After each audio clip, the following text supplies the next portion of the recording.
প্রিয় বন্ধুগণ, আপনাদের সবাইকে স্বাগত জানাচ্ছি। আমি আজকে আপনাদেরকে একটা খবর দিচ্ছি বিশেষভাবে। সেটা হলো যে তুরস্ক থেকে একজন সিনিয়র কর্মকর্তা বাংলাদেশে আজকে ভোরবেলা আসবেন, ঢাকায় পৌঁছবেন। তার নাম হলো হালক গুরগান।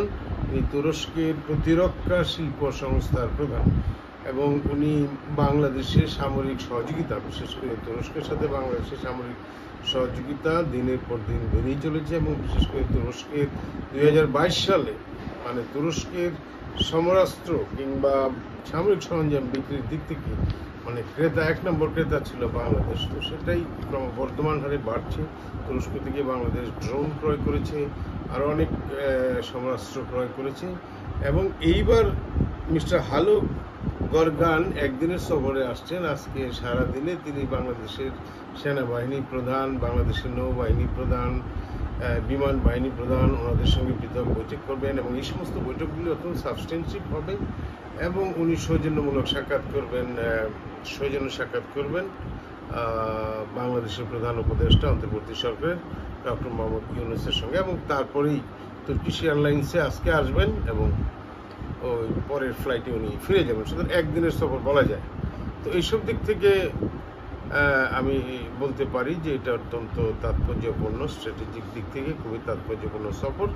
সাম্প্রতিক কিছু ডেভেলপমেন্ট আপনারা লক্ষ্য করেছেন যে তুরস্কে বাংলাদেশের যে বিনিয়োগের যিনি প্রধান আশিক চৌধুরী, উনি তুরস্ক সফর করেছেন এবং ওই সময় তিনি কিছু সামরিক ফ্যাক্টরি সেখানকার একটা পরিদর্শন করেছেন। সেখানে তারা সমরাস্ত্র তৈরি করে, সেখানে তারা সামরিক সরঞ্জাম করে। বাংলাদেশে এই ধরনের সামরিক প্রতিরক্ষা কারখানা আছে, যেমন বাংলাদেশ অর্ডিন্যান্স ফ্যাক্টরি, কিন্তু এটা অনেক পুরনো এবং অত্যাধুনিক। এই ধরনের ফ্যাক্টরি বাংলাদেশের চিটাগাঙ্গে বা অন্য কোথাও করা যায় কি না সেই জিনিস যাচাই বাছাই করার জন্য তিনি এই সফরটা করেছেন এবং সেখানে গিয়েছেন। তো ওখানে দেখা যাচ্ছে যে তিনি সেটা দেখার পর এটা রিটার্ন ভিজিট এবং তার আগেও বাংলাদেশের সামরিক কর্মকর্তারাও তুরস্ক সফর করে এসেছেন এবং সেটার একটা রিটার্ন ভিজিট।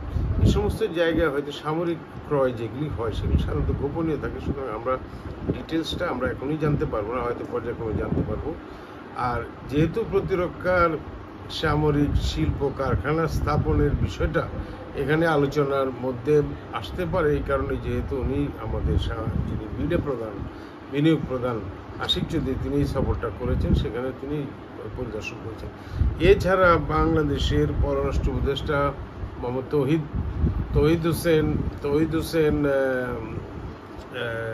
এপ্রিল মাসের দিকে উনি তুরস্ক সফর করেছেন এবং এই সফরকালে তিনি এখানে একটা বৈঠক করেছেন এরোস্পেস প্রধানের সঙ্গে। এরোস্পেস প্রধান তারা যখন কোনো জায়গায় দেখা করে, সেটা হলো সাইডলাইনে, সেই দেখাতে সাধারণত যেটা দেখা যায় যে সেটা তারা তারা সাধারণত তাদের সমরাস্ত্র বিক্রি করা, সামরিক সরঞ্জাম বিক্রি করা, এইগুলি নিয়ে তারা আলাপ আলোচনা করে। তো এখানে মনে হচ্ছে যে এই সমস্ত বিক্রির বিষয়গুলিতে আগ্রহ থাকে এবং বাংলাদেশের একটা ভালো পার্টনার খুঁজছিল, সেই জায়গায় সেই পার্টনারশিপটা হতে পারে। বাংলাদেশ সাধারণত সামরিক সরঞ্জাম বা যুদ্ধাস্ত্র বা সমরাস্ত্র এগুলি চীন থেকে ক্রয় করতো, কিন্তু এখন এটা ডাইভার্সিফাই হচ্ছে এবং তুরস্ক থেকেও অনেক ভালো ভালো সমরাস্ত্র তারা বাংলাদেশ ক্রয় করছে। এবং আরেকটা জিনিস হয়তো এখানে আলোচনা আসতে পারে যে সামরিক প্রযুক্তির হস্তান্তর, এই প্রযুক্তির যে টেকনোলজির ট্রান্সফার, সেই বিষয়টা আসতে পারে। আর এছাড়া বাংলাদেশ এবং তুরস্কের মধ্যে যে ট্র্যাডিশনাল প্রতিরক্ষা সহযোগিতা আছে, তার মধ্যে একটা ক্যাপাসিটি বিল্ডিং, ট্রেনিং, এক্সচেঞ্জ, এইগুলি তো আছে। তো আমার মনে হচ্ছে যে এইবারের যে একদিনের সফর মিস্টার হালক গরগান অর্থাৎ এসএসবির প্রধান, যিনি তুরস্কের সামরিক শিল্প সংস্থার প্রধান, তার যে আগমন, এই সফরটা অত্যন্ত তাৎপর্যপূর্ণ, কৌশলগত দিক থেকে অত্যন্ত গুরুত্বপূর্ণ। এছাড়া তুরস্কের সাথে তো আমাদের এমনিতেই দ্বিপক্ষীয় সম্পর্ক দিনের পর দিন ভালো হচ্ছে। আমাদের দেশের সাথে $1 বিলিয়ন বেশি বাণিজ্য আছে, প্রতিদিন তুর্কিশ এয়ারলাইন্সের ফ্লাইট আছে।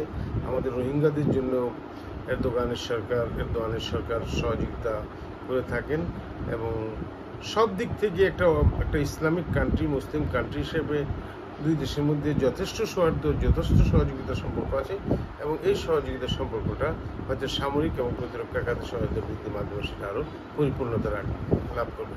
তো বন্ধুগণ, আপনারা সবাই ভালো থাকুন, সুস্থ থাকুন, এই আশাবাদ ব্যক্ত করে আমরা কালকের সফরটা দেখি কী হয় সেই প্রত্যাশা রেখে আমি আজকে এখানেই শেষ করছি। আপনারা সবাই ভালো থাকুন, সুস্থ থাকুন, শুভরাত্রি।